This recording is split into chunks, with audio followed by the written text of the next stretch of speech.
What's up, guys? Thanks for watching the podcast. I truly appreciate it. I would really appreciate a like and a subscribe from you. That helps the YouTube channel grow. And I wanted to drop in and remind you one more thing. If you have any friends, family, or anyone you know looking to buy, sell, or invest in real estate, please have them call me. Get in touch with me via email at blake@blakebaker.net or on Instagram at blakebakerrealestate. Enjoy the episode. Welcome to the Under Contract podcast.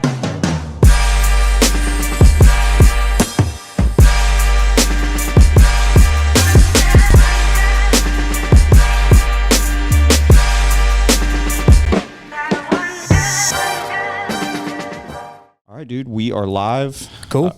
Thank you for coming. Appreciate you being here. This is, I believe, episode, we're almost to 30. We're high 20s. I forget what number, but why don't you just introduce yourself to the general public, let them know who you are, what you do. Sure. Yeah. My name's Fillipe. I own a gym on the south side of Houston in Webster called OTG Fitness. OTG Fitness stands for Only the Greatest. And we specialize in personal training, helping people lose weight, feel great is one of our sayings.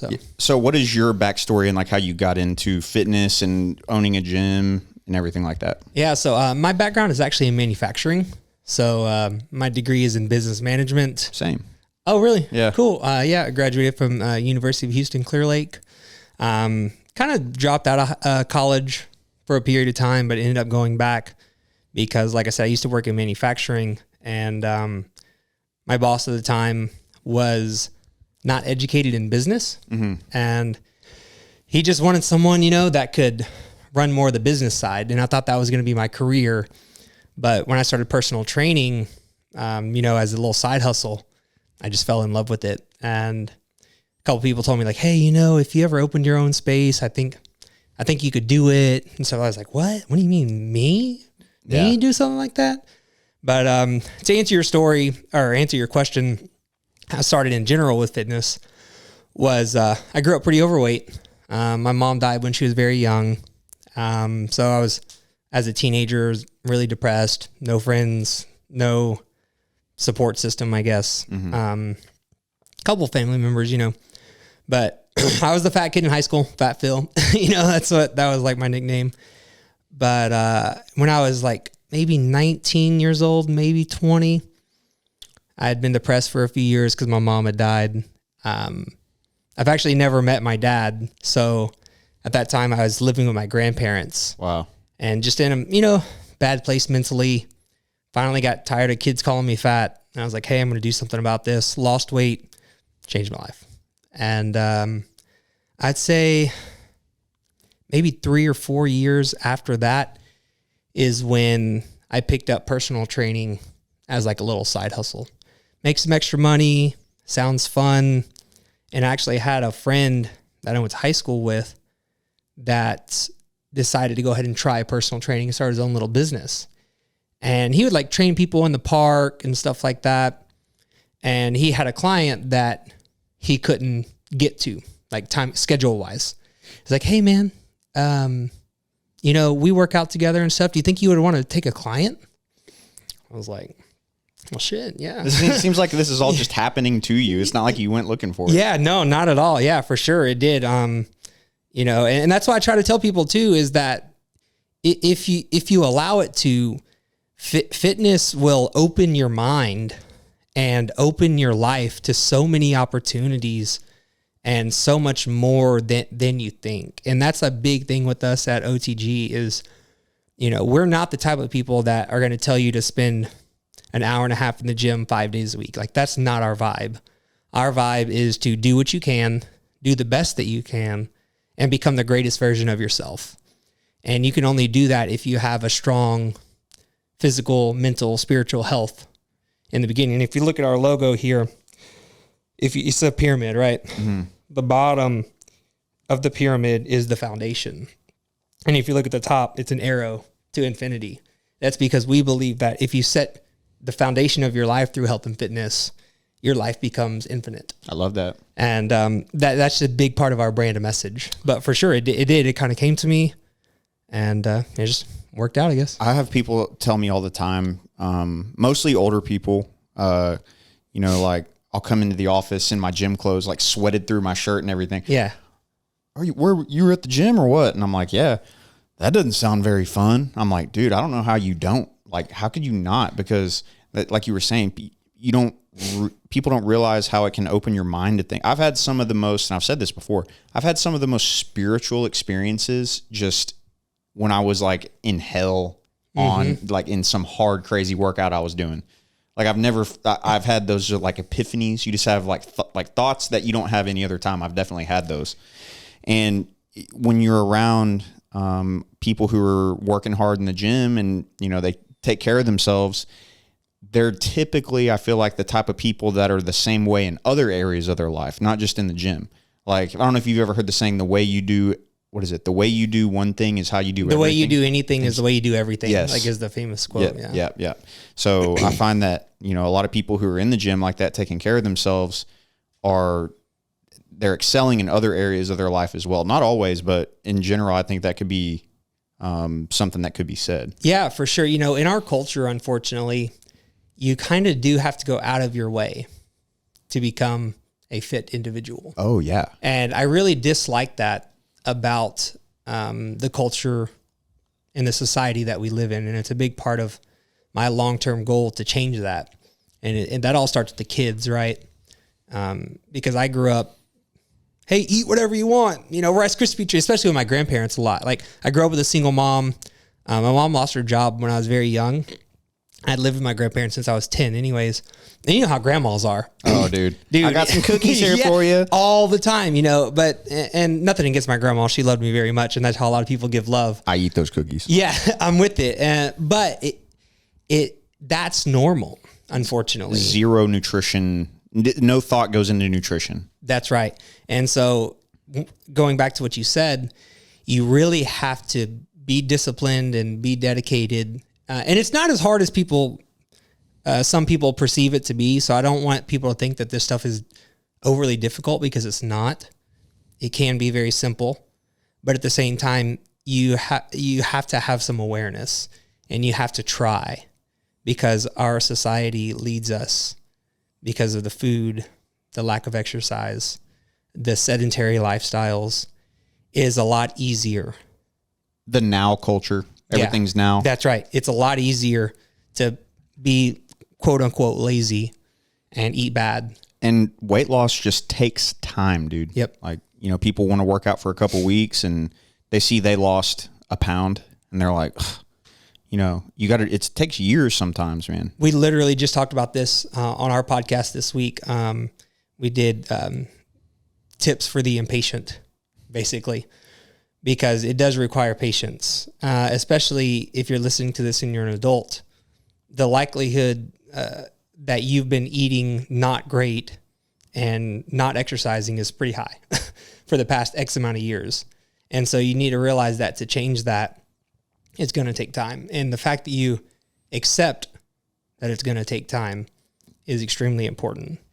And that way, you know that slowly but surely, I will move myself, you know, in the right direction and get where I want to go and feel good and live my best life. And I really don't want to make people think that it's all about the physical, because it's not. But in my experience, especially with men, the physical part comes first, especially with men. You know, we're guys, we're sitting here talking about it, like the way that we feel about our bodies and being strong and being able to fulfill the duties of men makes us more confident and makes us want to go out and do more. Oh, yeah. So especially in men, the physical part comes first, and then you will follow through with that other stuff. It's so funny. We don't work out for chicks. We work out for other dudes. Yeah. Like, oh, dude, you're looking good. Oh, thanks. For 100%. A lot of times, like when people first start working, when guys first start working out, a lot of times it is for the girls or whatever. But eventually they fall in love with it. And I think that's what a lot of people need to do, is figure out what motivates them to take that first step. And don't feel bad for anything. Like, don't feel bad if it's for girls. It's just like I'm into fitness and finance, like health and wealth. That's like my things, right? And a lot of people feel bad because the fancy cars is what motivates them. Dude, don't feel bad about that. Yeah. That's okay. If girls are why you want a six pack, that's cool, dude. You got to have some type of motivation. Yeah, for it. exactly. Like you do. And it's likely going to evolve over time. Yeah. You know, but the physical part, you know, say you come in to buy a house for me and, you know, I'm 6'1". Right now I'm about 200 pounds. Say I'm 6'1", 3 feet, just fat, sweaty, big old gut hanging over, and I'm trying to sell you a house. Are you going to respect me more if I'm there or if I'm trim, you know, looking sharp? Because you know, okay, this dude takes care of himself, and he obviously has some level of discipline and respect for himself that he goes and works on himself, you know, 5 days a week, 4 or 5 days a week. And especially if you're into fitness, then we automatically have something in common. Yeah. Well, the thought process is if he takes care of himself, he'll take care of me. Yes. Period. Yep. And, you know, everybody in our industry here, you know, don't hire the fat personal trainer. Well, don't hire the barber with a bad haircut. Don't hire the, I don't know, real estate agent that doesn't take care of his house or whatever it is. Or that doesn't own a house. Yeah, exactly. You know, why are you going to listen to them? Right. And what's funny about all the things that we just mentioned is that is giving confidence to other people as well. It's not only in yourself, but it spills, you know, into them as well. Yeah. And I think that's just a really important part that people are overlooking. You know, they think it's all about the biceps or whatever, which is cool too. Biceps and abs are cool. Yeah, I'm with it, dude. But dude, you know, whenever I go to the gym, first thing in the morning, go to the gym, crank out, you know, I always like to say I feel the best whenever I do a little bit more than I was really wanting to do. Mm-hmm. Then you come out of there and you're like, man, now the hardest part of the day is done. Now everything else, I just can roll with stuff a lot better after I come out of the gym. If I wake up late, I'm in a scramble, barely get into the office, then I'm behind on everything. I'm just frazzled, dude, like period. But like I said, if I can get to the gym first, everything just seems to come easier. Yeah. And you know, what's funny about that is, like I was mentioning earlier, when the fitness part is under control, it opens up so much of the other pieces of your life. And there's so many similarities between being a fit individual and being a successful individual at your work. They very much complement each other, which is exactly what you just said. Yeah. And, you know, I got into running very heavily a couple years ago. I had it just my knee. I started having like a knee thing, so I haven't been doing it as much. I've been doing more like zone 2, like incline walking stuff lately. But running taught me more about like life, and just it translates into everything else. Like those times where you feel like, you know, like I did a half marathon, and you know there'd be days where I'm training and I'm like I'm running. Say I'm going out for a 10-miler that morning. Mile 4, I'm just like, there is no freaking way. I'm dead. Like my legs feel like concrete. But sure enough, you just keep one foot in front of the other, just one step at a time. Before you know it, it's like you can click into another gear and you're feeling great. And then you're, you know, run it for me like 8:30s. Like that's a pretty good pace for me. And I'm like, how did I feel like absolute shit the first 3-4 miles and then I feel amazing the rest of the time? But it just goes to show you, like, you could feel like you're so done and like you can't go another step, but you can. So like you could take that lesson from running and go into any other area of life. 100%. And when you said earlier, when you were talking about, you know, you've had some of the best ideas or epiphanies or whatever while exercising, the first thing I thought of for me is running as well. Especially hard cardio, period. Yeah. Like, running is when that happens for me. When I'm in the, honestly, when I work out, like when I'm doing like lifting, like strength training, it's actually, I take that as a time to learn. And it sounds kind of weird, but I can really focus when I'm in there, and I can listen to like a podcast or a YouTube video and really absorb the information really well. But when I'm running, I often listen to something too, but I don't necessarily remember it as well. No. But that's when like the some of the best ideas for sure I've ever had, and some of the biggest, like, I get epiphany is the word about where I'm at in my life comes to me when you're in the deep, dark roots. the dungeon. Yeah, the dungeon of that. And you ran a half marathon, you said? Yeah. Yeah. So I ran 2 half marathons, and we're running the Houston Marathon in January. Dude, my buddy the other day, I was showing him a house. He's like, got done looking, and he was like, all right, dude, well, I'll see you later. Oh, by the way, you running the marathon in January? Are you?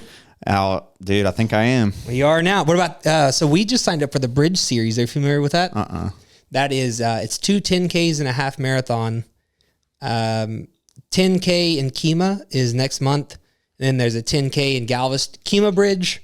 That's why it's called the Bridge Series. Kema Bridge, the Galveston Bridge, and then the Fred Hartman Bridge. Okay. The Fred Hartman is a half marathon. Dude, uphill. Yeah, uphill and downhill. And I think that it's technically, both of them are like 2 laps on the bridge. I'm not 100% sure this will be my first time. I just started running maybe a little over a year ago. But a lot of people do it in preparation for the full marathon. So if you're interested. I am, dude. Yeah. Running is, when I first got into it, I didn't really know what I was doing. I had all the wrong shoes. My nutrition was terrible. I would just take off like sprinting and then run out of gas and not know why. Like I was telling you, I was on the phone with my buddy Gage, who's he's like an endurance guy, like big time. And we were just talking about like low zone training and how you don't need to blow yourself up every time you train. More time in zone 2. Yes. Yeah. And I did that for the half, and I ran the so for that distance, like my PR per mile, it was like over a minute faster than I've ever ran. Wow. And my fastest mile was my last mile. So it's like, okay, I did it correctly. Now I just need to build off that. So yeah. And I'm a big fan of coaching. I actually hired a coach to help me with my running, because in my opinion, if you're in a place of the unknown, the best thing that you can do is surround yourself with an expert, right? And that's why I do what I do, right? I do personal training. If someone needs help with their fitness, I'm their guy, and I'm confident in that. If they want to learn about running, I'm not your guy. I mean, I've learned a lot now because I've had I hired a coach maybe 6 or 7 months ago, and I've worked with him and I one-on-one. And I'm going to continue to work with him up to the marathon.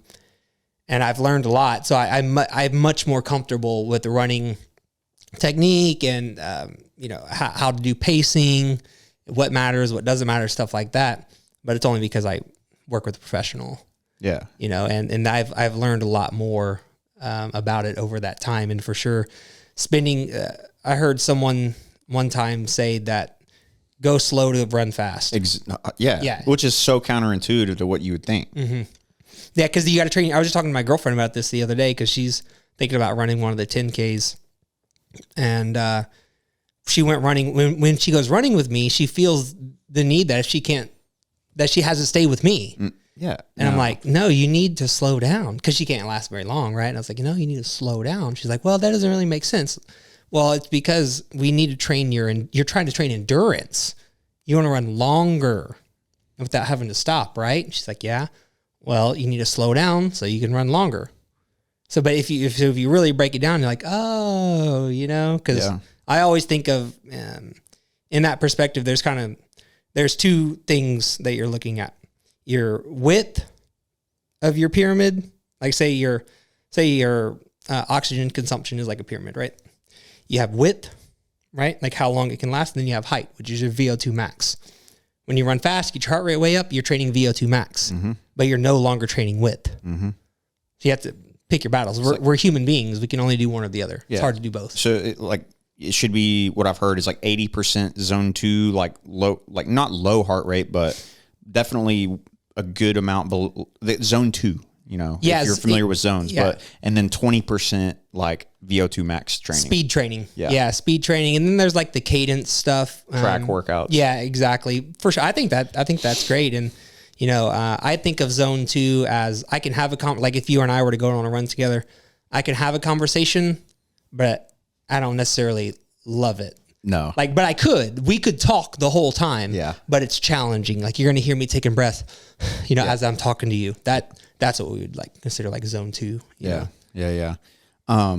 So I kind of had a similar experience with weight as a child. I was a chubby kid, like junior high. I didn't really hit my growth spurt until probably 10th grade, like 10th, 11th grade. I was a late bloomer, I guess you would say. And I was probably, so like I said, I'm 6'1" now, and I'm about 200 pounds. So like in high school, I was a sophomore year, I was about 5'10" and like 215, like, and no muscle. Dude. No, just soft. Soft. And I said, I want to get skinny. And when I say zero, like idea of nutrition, I didn't know what a carb was. I didn't know what protein was. All I knew was like my dad used to always say, you got to cut out all the fat. Saturated fat is what makes you fat. So that's what I thought. Not true. Right. So I went to a small private school where they wanted everybody to play sports. Like, if you like, please, we need bodies type deal, you know? So I was like, hey, I'll play basketball. You know, basketball is a lot of running. And, so I signed up for basketball junior year. We start, off season in September. We have like a military style coach who just runs the piss out of it, like unbelievable amounts of cardio and running. And, he gives us like these sheets. He's like, here's what y'all need to be eating. And it's like pasta and like heavy carb stuff.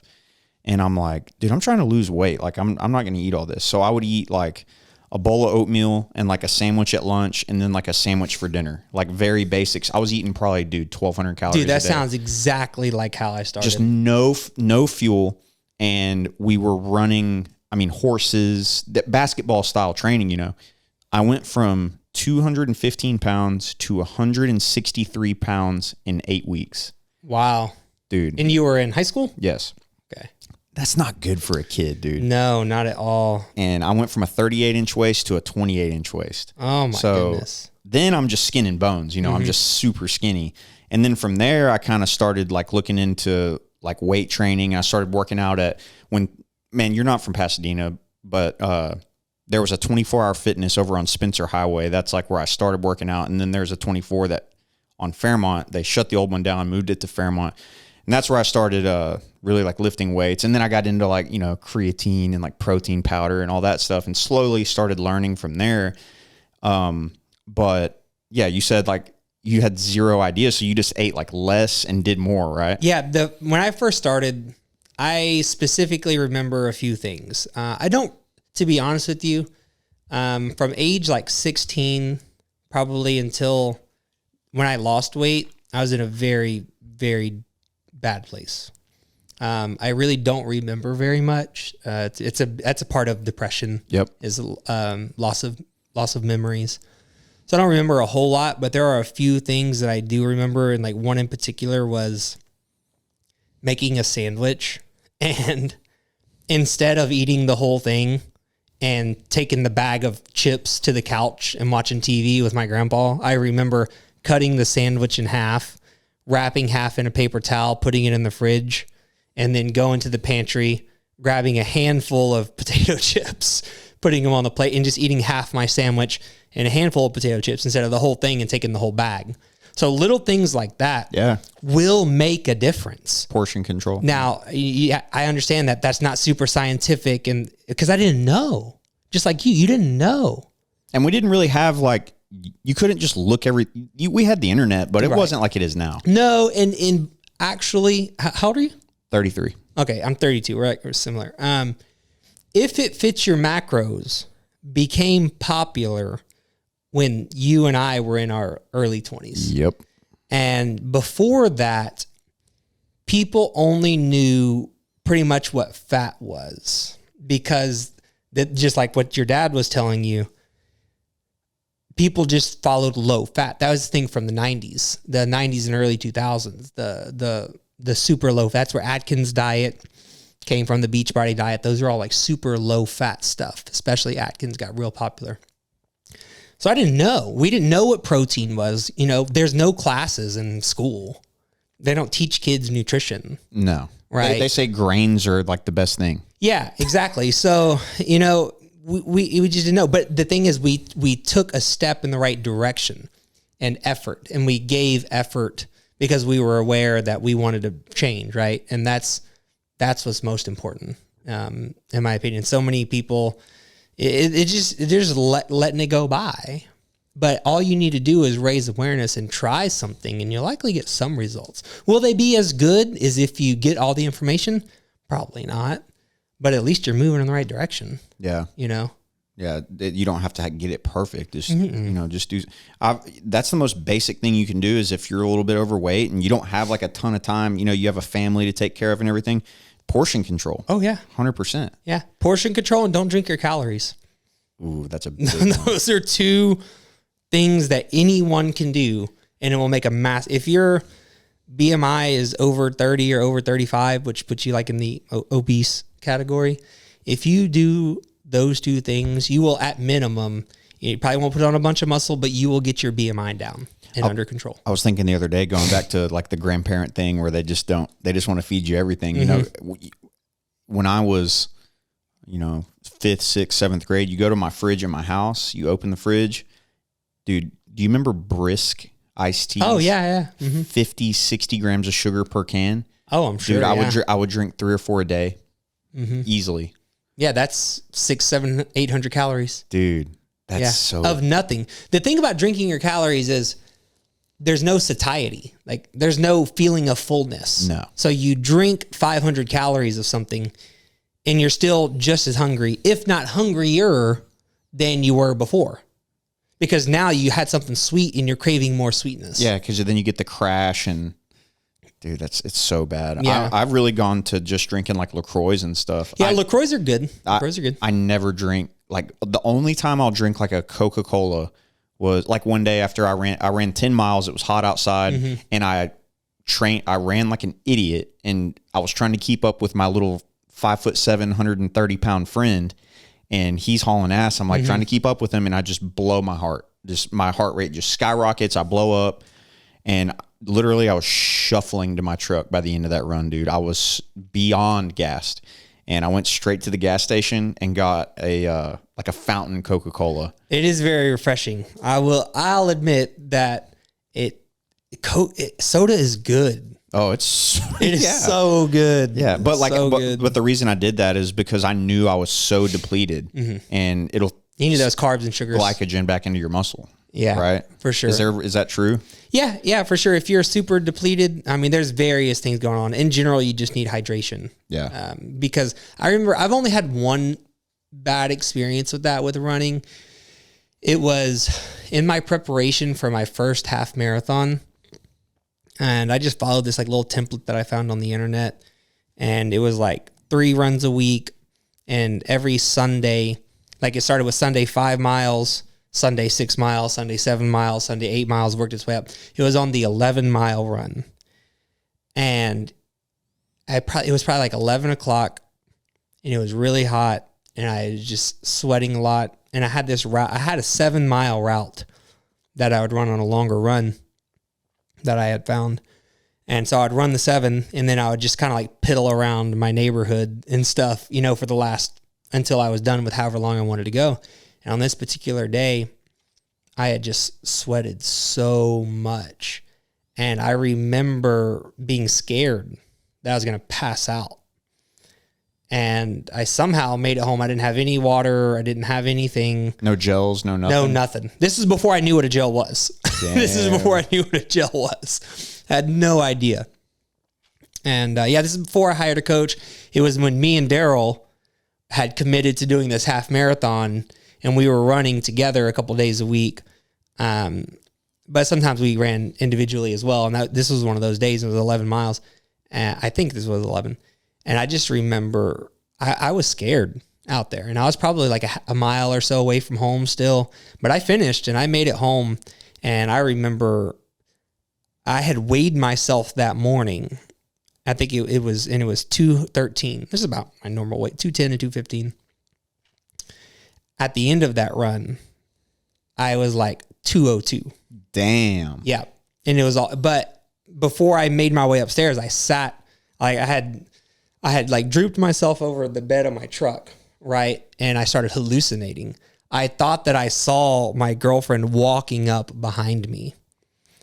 And in situations like that, there's a lot of things going wrong.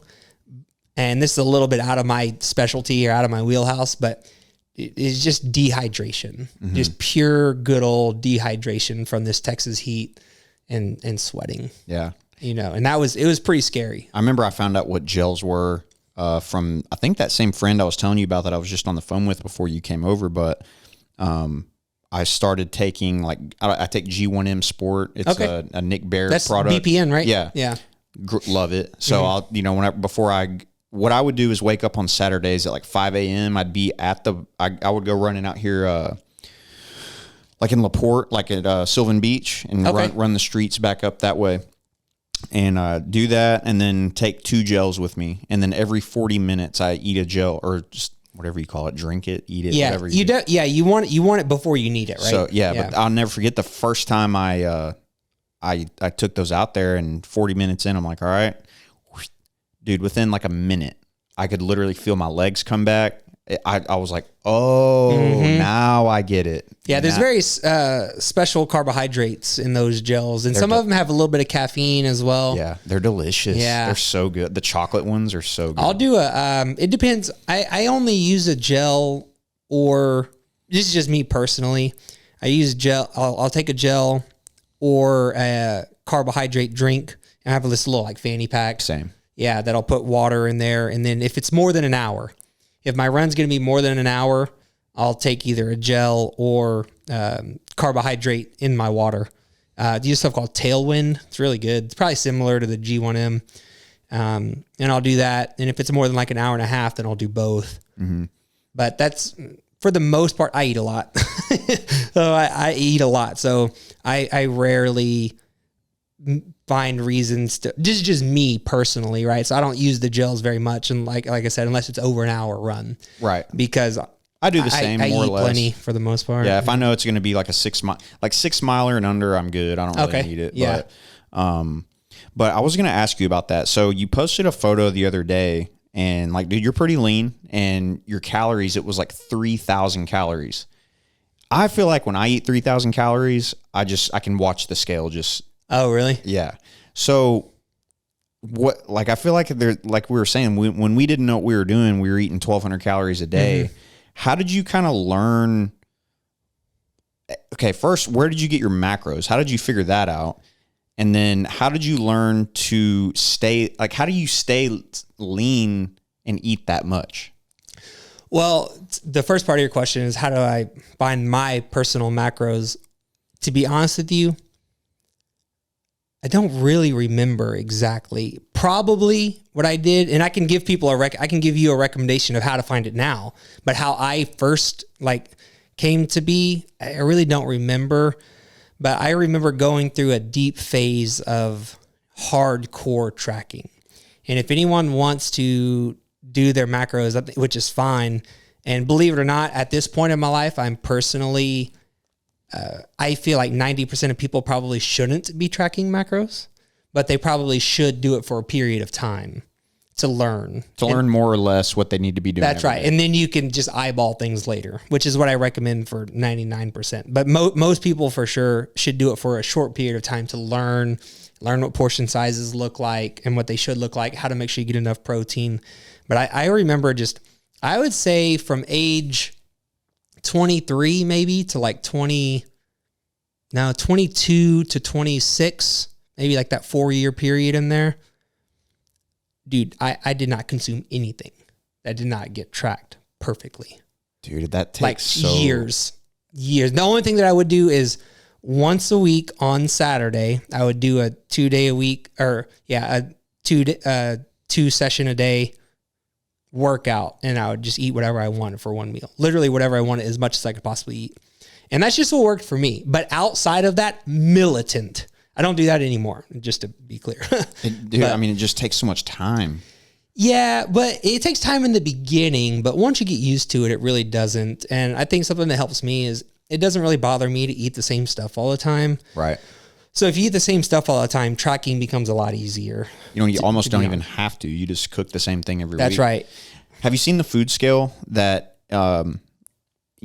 each food has a code, and you type in the code and put it on the scale, and it'll tell you all how much calories? I've not seen that, but it sounds similar to these macro tracking apps on your phone, but it's just in a scale where it has a database. Yeah. And it has the foods in the food scale. I mean, I've not seen that, but it makes sense. Yeah.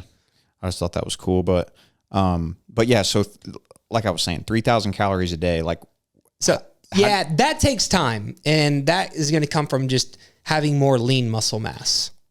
That's going to burn that stuff off. Yeah. The easiest way to think about it is, fat does require calories as well.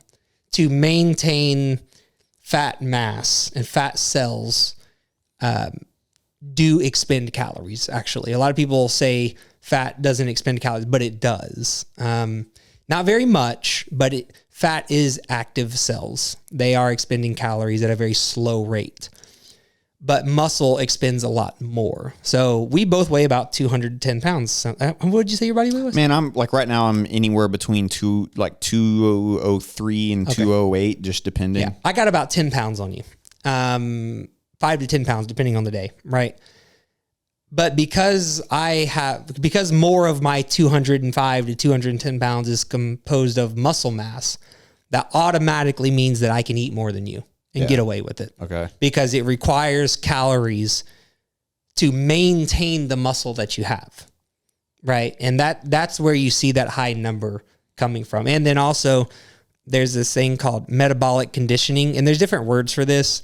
And, a lot of this stuff is, nuance is not the right word, but the easiest way to think about it is just think of metabolic conditioning. So the more often you eat more, your body will condition itself to also be able to handle more. And that's why eating too little is a problem too, because your body will condition itself to being able to get away with only eating 1,000 calories a day. And then it's like, well, where do I go? If I want to lose more weight, but my body is conditioned to 1,000 calories, where do I go from here? Eat 900, eat 800, eat 700? Yeah. But then, okay, so say your body is conditioned to eating 1,000 calories a day. At that point, if you up the calories, will it start storing fat? No, you need to up it slowly. You need to up it slowly, and you need to focus on putting on muscle mass. Yeah. Yeah, more muscle mass is the secret to this whole thing. And it doesn't matter how old you are, because when you're older, you need muscle mass too. There's definitely data that tells us the older you are, the more muscle you have, the longer you live. The stronger you are in age, the longer you will live, and the better your lifestyle will be. I saw an MRI scan they were right next to each other. It was a 70-year-old endurance athlete that had been running his whole life, and then a 70-year-old sedentary person. And it's all lean muscle and a little layer of fat. Mm-hmm. And then the sedentary is it looks like a bone, a little bit of muscle, and then fat. Body fat. And that just goes to show you most old people, what's the thing that I feel that the most I've seen in my life where old people take a turn for the worst is when they fall. For sure. If you look at you can look this up online pretty easily. It's I forget what the actual statistic is called, but it's basically cause of death is the simple terms. When you get 60 plus, you'll start to 61, 62, 63, 65, 70, 75. Falling starts to creep its way up to the top of the list for cause of death. Because remember that when you fall and you're in age, obviously the difference between catching your balance and falling is massive. But then also what people overlook about falling and hurting themselves in old age is the amount of time and how likely they are to actually recover. Yep. So when you're if you're a senior and you fall, not only did you fall and break a bone, it's going to take a lot longer for that bone to heal, and now you're stuck in a hospital bed for X amount of weeks. They have to put you under how likely are you to recover from the anesthesia. It wrecks your body. There's so many more factors beyond just falling. When you're, even if you're young but you're unhealthy, if you're obese, they have to think twice before giving you anesthesia.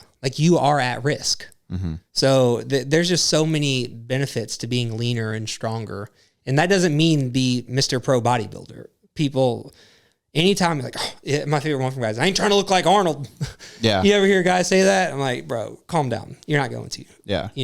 And so being lean and strong doesn't mean having a six pack. Yeah. Trust me, you're not going to look like that unless you really try to look like that. Exactly. You have to try real hard. Look at me, dude. I've dedicated the past 12 years of my life to fitness and nutrition. This is all I got to show for it. I'm 6 foot, 210 pounds, I'm healthy, and, but this is it. I can see the biceps from here. Oh, thanks, man.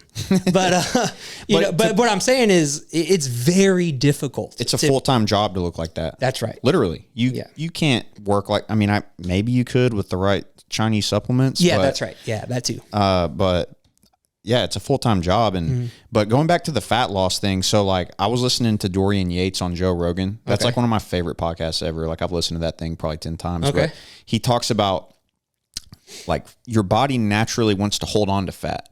And he was like, you have to coax the fat off. Like you have to trick it off, basically. And he was saying that rather than starve himself and just do a bunch of cardio to get lean, he would up the calories, but he would also up the cardio. So like he was doing more work, but he was eating more. And that way your body doesn't feel like, hey, I'm starving, I need to hold on to this fat. It's like being tricked into, oh, we got plenty of food, we're good, and then burning that fat off. Yeah, I think there's definitely something to be said for that, especially for someone, once again, that is making a living out of this.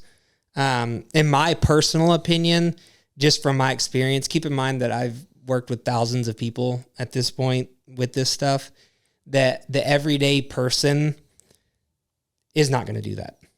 Hell no. You know what I mean? Yeah. So the professional that does it for a living, awesome. But the everyday person, they're not going to do The everyday person, I think the best thing, and dude, it's expensive because me and my wife are looking into it, but get your macros, figure out what that is, go to a nutritionist or talk to someone knowledgeable about it like yourself. And then, okay, I need to eat, like, what are your macros, for example? Currently, I haven't tracked macros in a while, but I would say protein between 200 on the low end, 250 on the high end. Okay. A pound per one, like a gram per pound. What I like to say is a gram per pound of lean body weight is your bare minimum. Okay. So you need to go get a DEXA scan to figure that out, but that's very easy to do. I recommend everyone do it. My friend Mike owns a great company right here in Webster called Live Lean RX Houston. And it's less than $100. Yeah, I had my buddy Glenn Schwim on the podcast. He does DEXA Fit over there by Roman Iron. Yeah, so you can go there as well. Yeah. Get your find out what your because once again we both weigh about the same, but because I have more muscle than you, I need to eat more protein. You can be 210 and just be fat. Yeah, exactly. Or you could be 210 and be lean. Be lean. The difference between 210 and 10% body fat and 210 and 25% body fat is very significant, right? Yeah. So, but I would say my protein is somewhere between 200 and 250. Carbs probably between 300 and 400. That's crazy. And then fat between like 80. No, more than that for sure. 100 to 130. The carb number blows my mind. Dude, there was a point in time, like in my mid-20s when I was really on it, I ate 500 plus grams of carbs every single day for a year straight. It was one of the greatest things I've ever done for my physique. Damn, for sure. Now it's getting a little soft, a little bit, but I went from like probably 195 to like 220. Yeah. And it's hard during that time, but the amount of muscle that you can put on. And you just, when you're in the gym, you just feel. Yeah. It's really, I'm telling you, man, the trick to this stuff is putting on more muscle. Yeah. Because I put on a lot of muscle, now I'm good. I'm set. Like my foundation is set. Yeah. But before I forget, to finish my point, so say like you, okay, I need 250 grams of protein, 300 grams of carbs, and what'd you say, 100 grams of fat? Yeah. Okay, figure that out, and then figure out how you can eat that. And then they have all these meal companies now. I used to do MegaFit. Who do you order from now? I cook myself now. Okay. But I used to order MegaFit meals, and like I said, it's expensive, but just figure out what your macros are, figure out how you can eat that, order the meals, and then just heat them up and eat them. That'd be like the one way someone with a 9-to-5 could actually eat like that. I'm a huge fan. And, I was always turned off from this. I always felt like people should cook all of their own food for the most part. And I still kind of believe that. But if you have the means, for sure, ordering a meal prep service, I do that now. I do a meal prep service. Because they can cook it better than I can. Yeah, and you get I don't need a lot of variety, but just the time factor, Now I understand that there is extra cost involved. So everyone's at a different point in their life. But I think that if you're just getting started, there is definitely a lot of value to making your own food and learning. And then it doesn't have to be expensive. This is one thing that really irks me that people say, yes, for sure, ordering meal prep, yes, will get expensive. Yes. But eating healthy is not expensive. Rice is cheap. Lean, chicken is pretty cheap. Yeah, dude, when I was in college, I ate on $70 a week. That's crazy. Like I've always been real big into like budgeting and finance and stuff. Yeah, dude, when I was in college, $70 a week, 4,000 calories a day. Dude, but think about it this way. Say you're a person who you go out to eat a lot. That's expensive. That is so, and that's what irks me about people saying eating healthy is expensive. Okay, it is not. Yeah, you go out to, me and the wife can't go out to eat for less than, around here, minimum $60. Oh, yeah. And then if you go to the bar on the weekends, you're spending $100, $200 in a night. Dude, if you cut that stuff out and then just do the even if the meal prep seem, they're $13, $14 a plate, do the math. Like, live this lifestyle versus that lifestyle. I'll guarantee you this thing that sounds more expensive is not more expensive. I have this conversation with people all the time because obviously personal training, like what we do, is a luxury service, right? It just is what it is. People that are living paycheck to paycheck, they're not going to come in doing a personal training situation, right? But people that have a little bit of extra income, they actually have way more than they think, because I'll often have to talk to them about because they're having to pay for the personal training service, right? And we try to make it as affordable as we can, for sure. We're definitely one of the more affordable places. And we do that on purpose to try to open up to more people, right? You know what I mean? But I'll often have the conversation with people about where their money is going. Because like, ooh, man, I don't know if I want to pay, $50 a week, $100 a week, or whatever plan, that we're recommending for them to do. And we just then take a step back and talk about, well, how much are you spending eating out? How much are you spending on alcohol? These are things that are going away. DoorDash. Oh my goodness, that one's wild. I've never used one of those apps, honestly, but people tell me about the markups in there. You pay 2 times. It's crazy. Yeah. And so for someone that eats out more than a couple times a week to tell me that it's too expensive to try to eat healthy, I try not to get upset with people about this stuff because I understand that it is hard and challenging, like we talked about earlier. But that's one thing that really gets on my nerves, because it's just not true. They're convincing themselves that that's the case, and it's just not. Yeah, it's just not.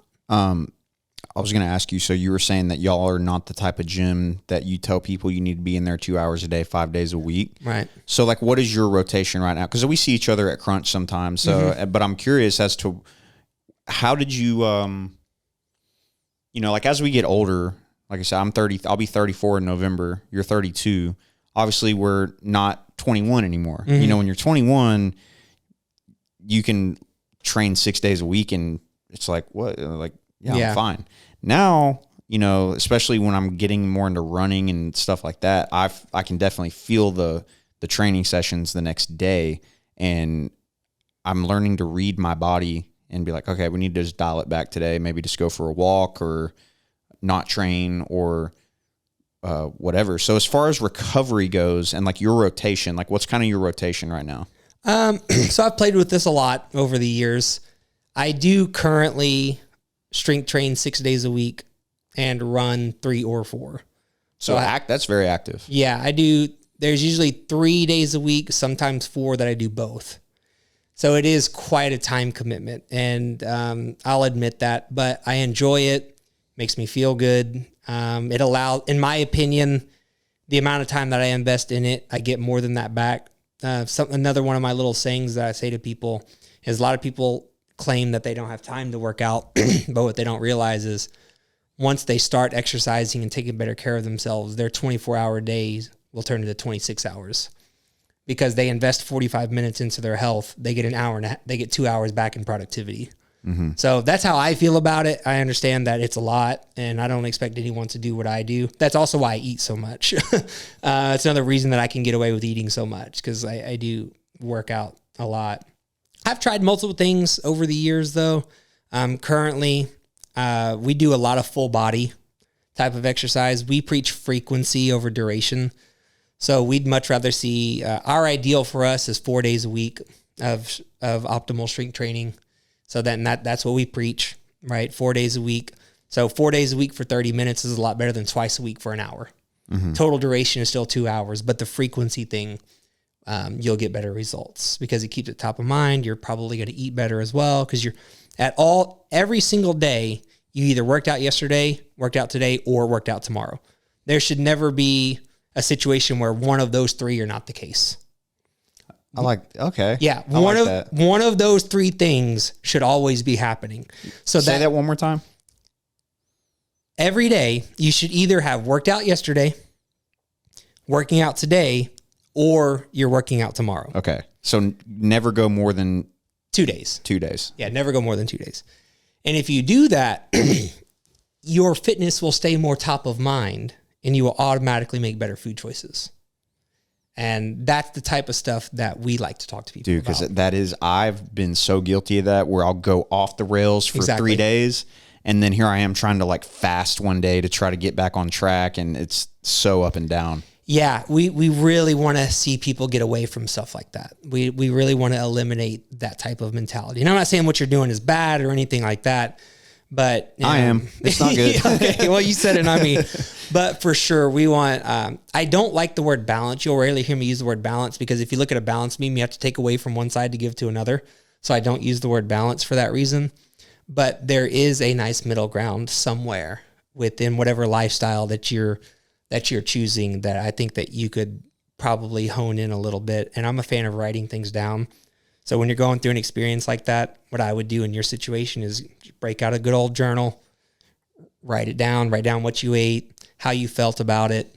You know what I mean? Kind of what happened in your day. And I know it sounds really hippy dippy, but I'm into the hippy dippy stuff. No, dude. I mean, it's very simple. Yeah. It's not like overly complicated. Like, cause you will, yeah, I ate that brownie and ice cream. How'd you feel afterwards? Yeah, write down how you felt about it. It's very important. Shit. Yeah, exactly. Yeah. You need to be aware of that, accept it for what it is, and then go ahead and move on.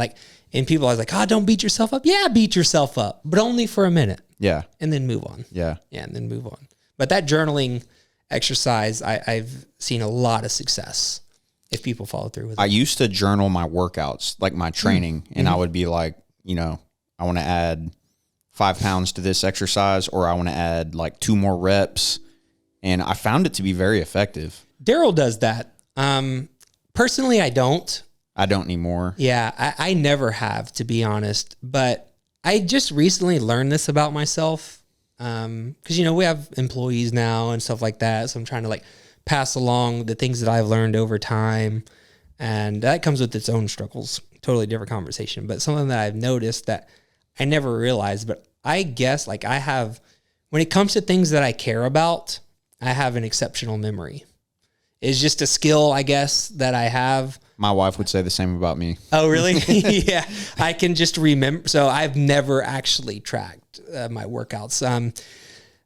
But I think it's because for so long I tracked my nutrition so diligently. I didn't want to also track this other thing. Yeah. And so you learned you built that muscle in your brain about remembering. Yeah. And then on that note, I think another thing that in my opinion is important so I'll just go ahead and, I know you didn't ask about this, but don't try to track your calorie expenditure. Be diligent about the intake. Let the expenditure take care of itself. So how do you, from a calorie perspective. Yeah. Okay. But like not at all, because for someone who's like a normal sedentary American, like they kind of need to know more or less. You could track the amount of time that you walked or the amount of time that you jog, but to try to track the calories expended, you're not doing yourself any good. Why? Favors. What I've seen, people that wear these heart rate monitors and that track their calorie expenditure, keep in mind that calorie expenditure does not equate to a good workout. I can go do a workout that expends, and also, I hate to burst people's bubble, but you expend a lot less calories when you exercise than you think, period. That's just all there is to that. But dude, that's true. Calorie expenditure does not equate to a good workout. I can go do a killer strength training session, put on a lot of muscle that's going to help me out in my future, right? I'm getting stronger, but maybe I only expended like 300 calories. Mm-hmm. And while I spent 45 minutes doing that, you go and spend 45 minutes running outside, and maybe you burn 500 calories, or we'll use 600, make the math easy. You burn double the amount of calories as me.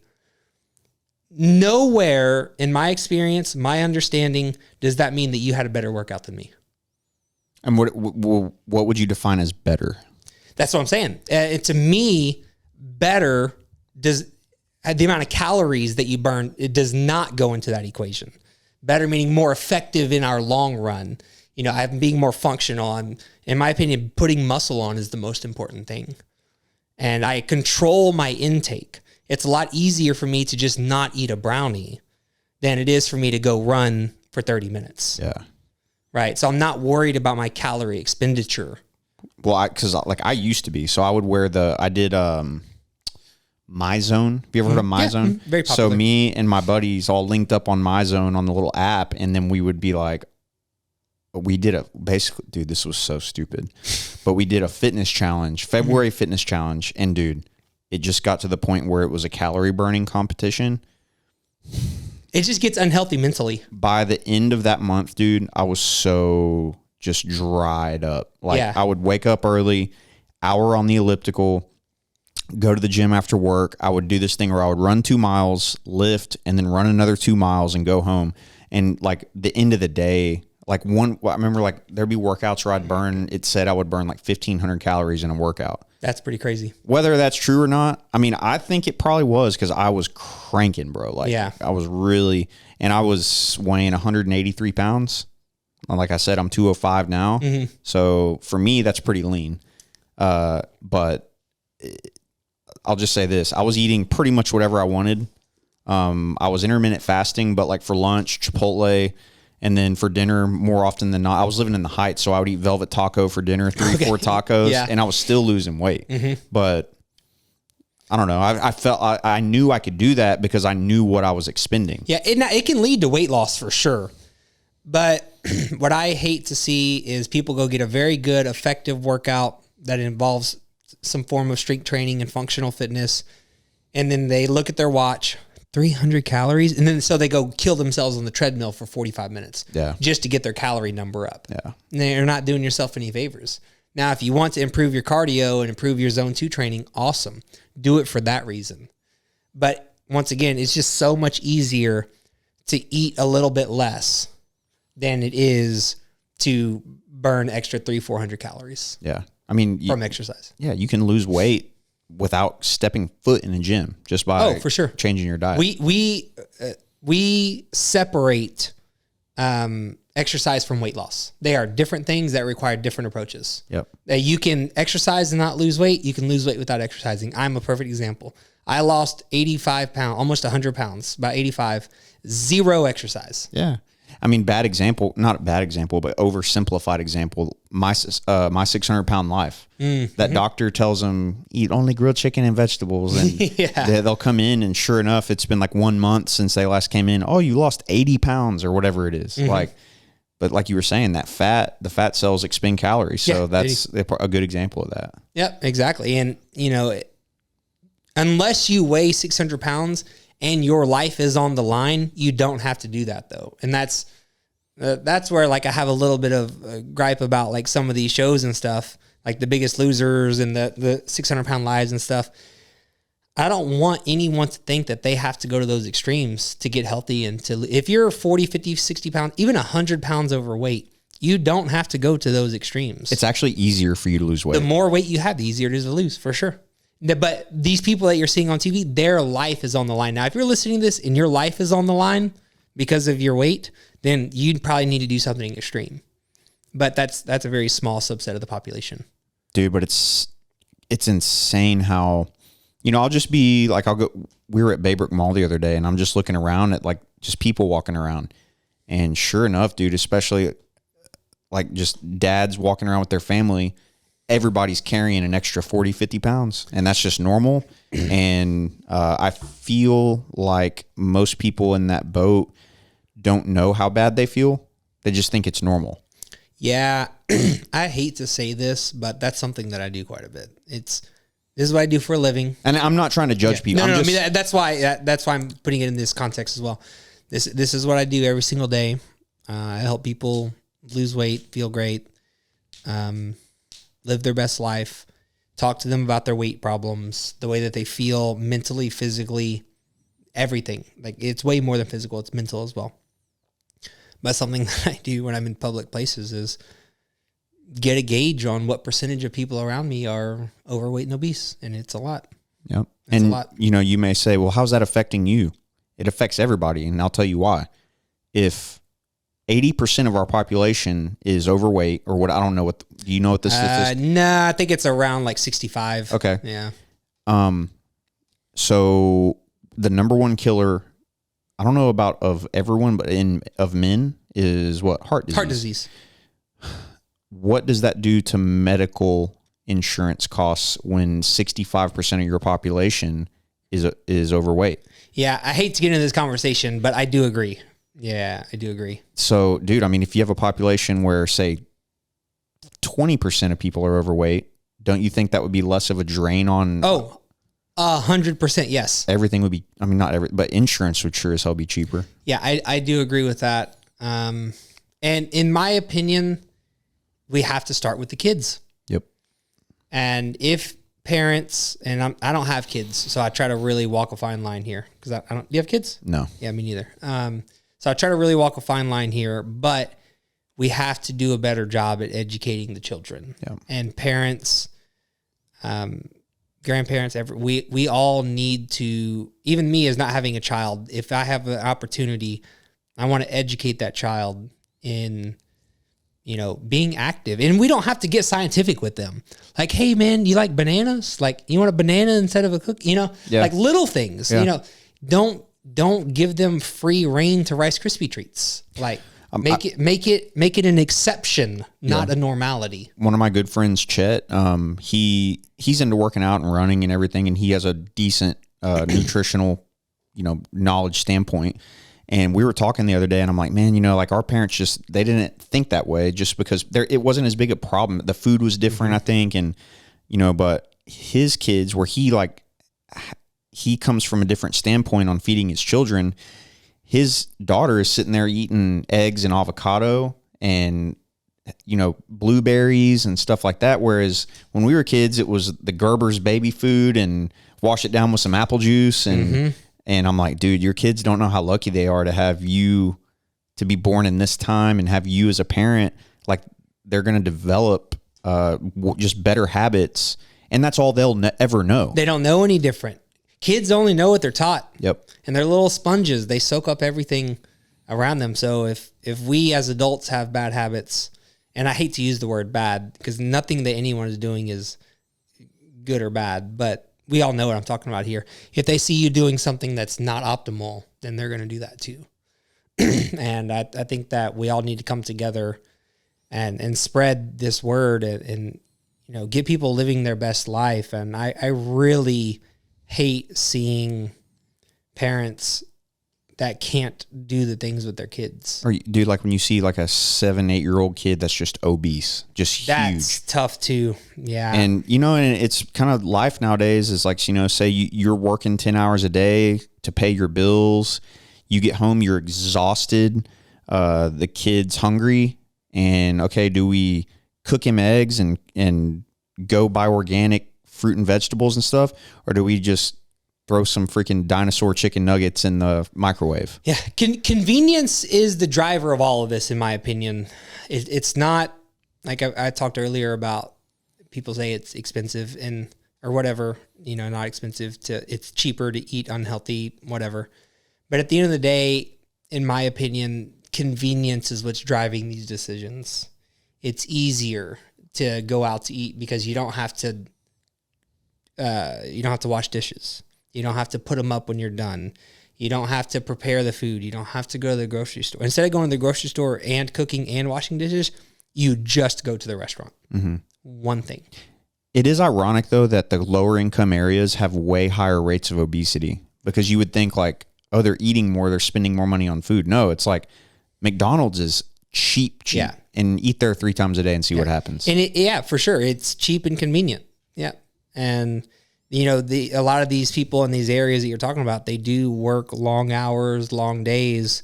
And so now they're tired at the end of the day. And this is what they feel is their only option. Yeah. So we need to get in there and educate them that it's not their only option. Yeah. Have you ever seen those twin sisters that are just so big? They just sit. I've heard of it. I've not looked that. I think my girlfriend showed me a video. The sodies. The doctor goes, "What do you drink mostly?" Sodies. No, I've not seen that. And she said, "Mama used to say if you drank or if you ate, what was it? If you drank if you drank a soda, you drink a diet soda after and it cancels it out. Like that's what, I mean, and if you tell a kid that, they don't know any different, I guess. Yeah. Was she serious? Was that well, serious I literally comment, like, I had a friend, I guess, but I remember having a friend telling me that if you ate bad, drink a water and it cancels it out. Somebody, when I was a kid, somebody said that. Like, I mean, but that was pre-internet. Just it's like better than not drinking the water. Yeah, but like before the internet, dude, people could just say things, and you had no way of verifying it. Mm-hmm. So stories would go. I don't know. It's just different back then. Yeah, for sure, and maybe that's why this is becoming a worse and worse problem, is because of the spreading of certain information and there's conflicting information everywhere. Like, you know, you could say one thing and then there could be somebody that like comments on under this podcast and be like, oh, well, this is wrong and you just, there's so much. I despise that, because that's why we try to keep it simple. Yeah. Yeah. Simplicity is the answer. Single ingredient, whole food items make it very difficult to eat too much. Yeah. You know, and that's what we recommend: meats, fruits, vegetables, whole foods, that once again are single ingredient, meaning it's not a combination of things to create a different flavor profile or create a lot of its texture as well. The way it feels when you chew it, like you eat a soft cookie, you're like, oh man, I need another one of those, you know? Mm-hmm. So it's the feel, and it's the combination of ingredients that are leading to this flavor profile that you just want more and more of. But if you stick to the simple things, and it's something that everybody knows, more salad, less pizza. It's pretty simple, but why can't we do it? Because pizza is delicious. Yeah, it's good, but it's the flavor profile and the combination. But if you make your own pizza at home, to overeat would be much, much more difficult. Because you have the contrast of like, say, like salty chocolate, for example. So you have the sweetness of the chocolate, but with the salt. So it just is like a symphony that comes together. And it's just like, oh. It's very hard to keep yourself under control. Yeah. At that point, you know, and you know, that's why the whole like carbs are bad thing. Like carbs are not bad. Like you're going to tell me a banana is bad for me? Like shut your mouth, you know? Yeah. That's crazy. But if you take carbs and you mix them with fats, which is what desserts are, it's sugar and oil mixed together. That's what makes brownies and stuff. Yeah, that now we have danger. But if you can have carbohydrates over here with fruits and vegetables, and you can have fats over here with avocados, peanut butter, almonds, even oils.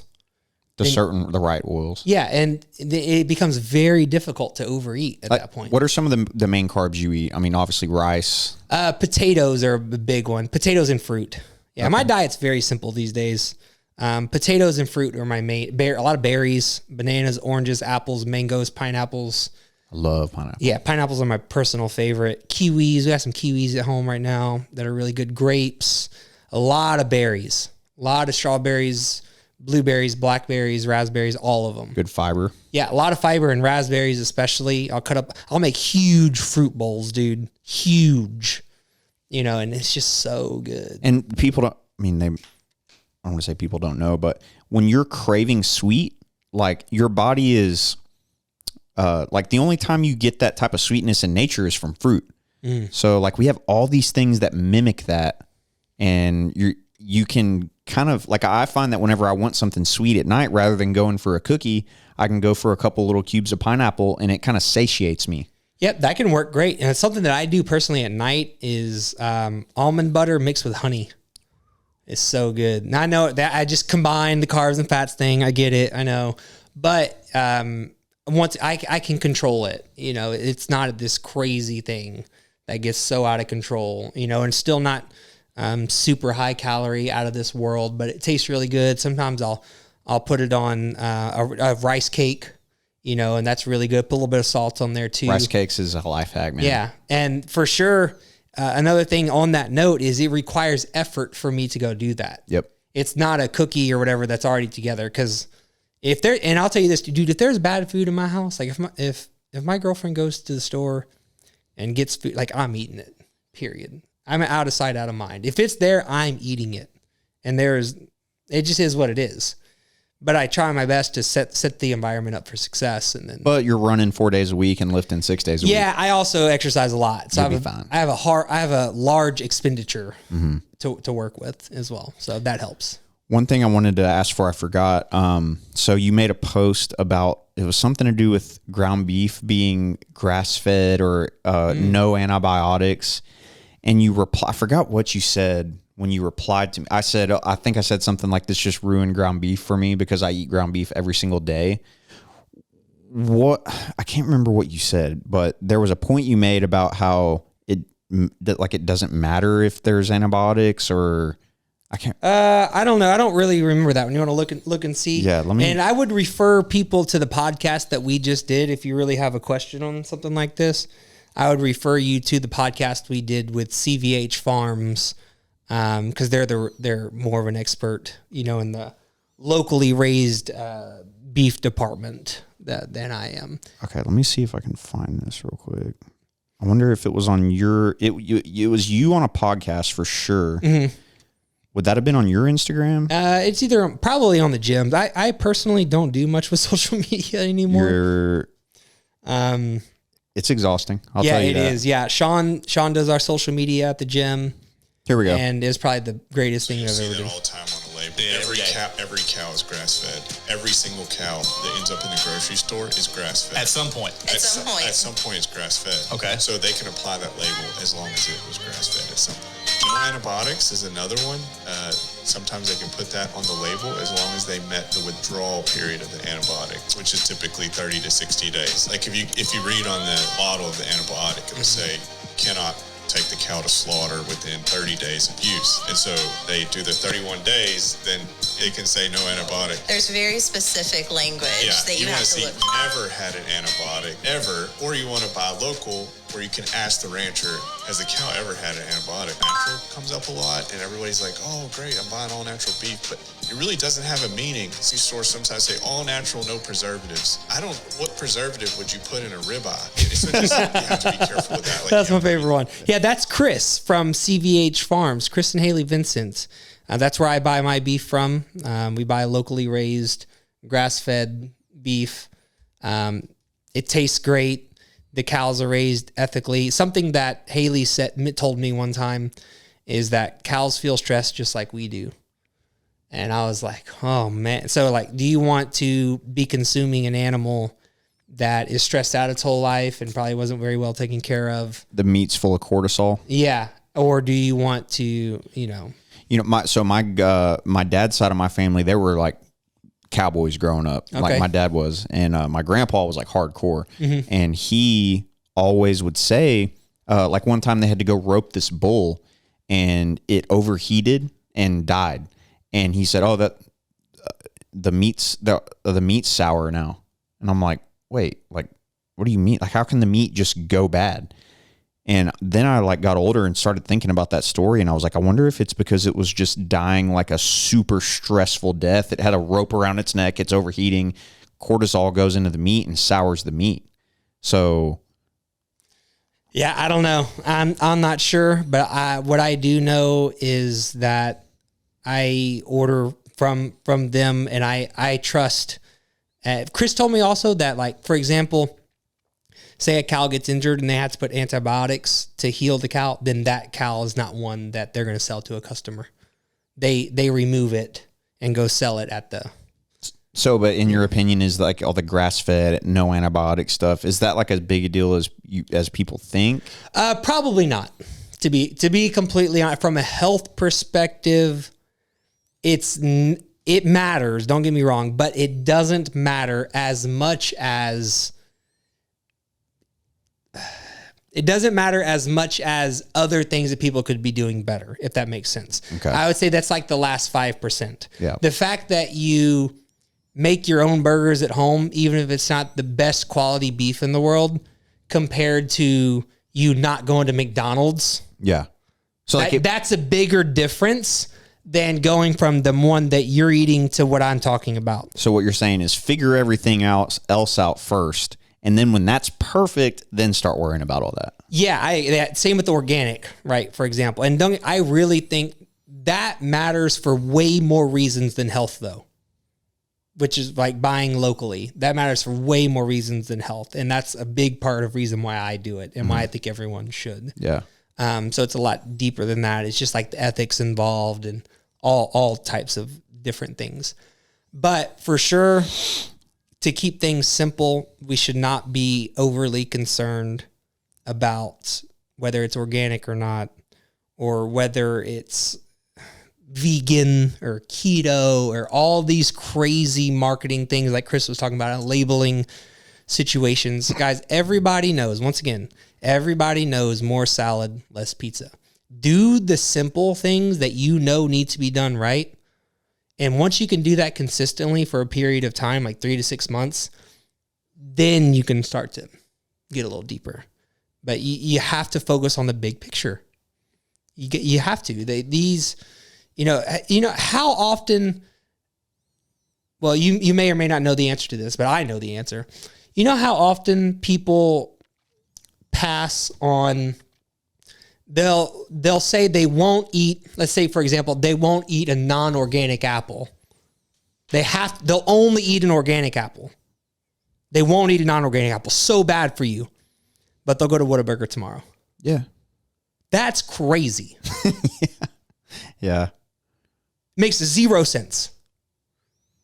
The difference between non-organic apple and organic apple, yeah, there's a difference, but it is so minimal.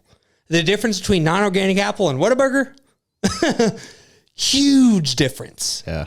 And I think that people are getting too caught up in the details. I spoke with someone yesterday who fell victim to people online talking about stuff like this. They don't eat fish anymore because they think the fish doesn't digest properly and rots in their gut. They don't eat meat because they think the parasites in the meat are going to grow inside of their stomach. Legitimately thought this. But they'll go eat Beyond Meat, fake meat, and think it's fine. I was thinking the other day, the internet lately has just become there's no like reasonable middle anymore. And I feel like the internet is just a venue for mind virus pathogens to spread. Yeah. And it's just like spreading just schizophrenia. Like, I see it with the baby boomer generation and on Facebook, and especially with politics. They go full send right. Especially around here. I don't really see much of anything left. Around here. Yeah. And then the algorithm refeeds it right back to them. Mm-hmm. So, you start seeing some really crazy, and I hate to talk politics on the podcast, but you just start seeing some really crazy, like, wow, if you would have told me this 20 years ago, I would have said that would have been like an extremist. You would call the person an extremist, but that type of content is just so common now. And not just just with dieting. Dude, with nutrition, it's bad. Mental real health, bad. Yeah, in the nutrition space, it's real bad. And I think that that's what collects attention. Mm-hmm. And anybody can put anything on there and somebody will read it and take it at face value and take it as the truth. And then, like I was saying earlier, then you think one thing and then you have someone come along and disprove what you thought was the truth. Now where are you at? Yeah, now you're lost. Yes. And in my opinion, this person that I'm speaking of, this is just my personal, I definitely could be wrong about this. But I think a lot of what these people are doing are trying to confuse you to the point and scare you to where you don't know what to do. And now you're forced to buy their stuff to give you the answer. Mm-hmm. Because you're so confused. You're so lost. You have no clue what to do. Your only option is to buy this person's stuff and they'll have the answer for you. And it's all trash. It's all garbage. Yeah. This is something that I feel pretty strongly about. And it's got to stop. I don't know how to stop it. All I know is I'm doing the best that I can to, you'll never put out good information and then just help people the best that I can. All you can do is do your part. There's just too many people. Like the volume of information online is it's insurmountable, dude. I mean, you're never going to stop it all. I forgot what exactly it's called, but there's like a rule, and it's kind of like a phenomenon that we're finding. And it's like, say, it's something like 80 to 90% of the content you consume on your phone was made in the last 24 hours. So just think, every 24 hours, you have an infinite amount of content just being remade and remade and remade and remade. So it's like, I saw this meme. It was like, oh, I can't sleep. Let me hold this cube that has all the information ever in the world in it, and let me just read that for the next 30 minutes to see if it calms me down. It's like, no. Yeah, it's not going to work. Yeah. It's not going to work. So there's no better way to do it, it sounds like to me, than just get on the ground and start trying things and see what works for you and what doesn't. Yeah, you really do have to try things. You need to accept that it's going to take a while. The first thing you try probably won't work. But don't forget that figuring out that something doesn't work is also progress. Yep. I think, and that's true in business, that's true in life, that's true in fitness, nutrition. Just because something doesn't work, well, now that's one more thing you know that doesn't work. Now your list of options, that things that will work, just got a little bit smaller. Yep. So just keep pushing forward and try something else. I love it. Yep. Cool, man. Well, I got to wrap up. I got to get over to a showing in LaPorte here in a minute. But is there anything else you wanted to add? Any additional comments? Nah, man, I'm good. I just appreciate this. This is a lot of fun. Where is you guys' gym? We're in Webster at the corner of Highway 3 and NASA Road 1. Okay. And then what's y'all's social medias? OTG Fitness across the board. And our YouTube channel is Only the Greatest, which is what OTG stands for. But OTG Fitness on all social media platforms, Only the Greatest. But if you look up OTG Fitness on YouTube, you'll also find us, but the YouTube channel is Only the Greatest. And they'll find the podcast on YouTube as well? Our podcast is on all podcast platforms. And then also on YouTube, we do a video podcast. Yeah, well. The video podcast is awesome. Like I was asking you all those questions before this because y'all's quality is amazing. Oh, you should definitely talk to Sean and call Sean. I'll give you, I don't know if you have his number, but I'll hook you guys up and he can answer all those questions way better than I can. I would love that. We started our podcast just me and Daryl playing around, having fun, and it was a lot of fun for sure, but it just kind of evolved. And then when Sean came through, we definitely upped the quality. That's for sure. And it's funny. You never know where a podcast will take you. I've met so many people just because of this, having this podcast. People I would have for sure never met. Right. Yeah. It's great. It's a lot of fun. Yeah. I like it a lot. Well, thanks for coming, man. Loved it. Enjoyed it. This has been one of, I love them where I can actually learn some things, and I feel like I definitely have. So I appreciate it. And we'll have to do it again. Yeah. Whenever, dude. I'm always ready. Cool. Thanks, man. Yes, sir.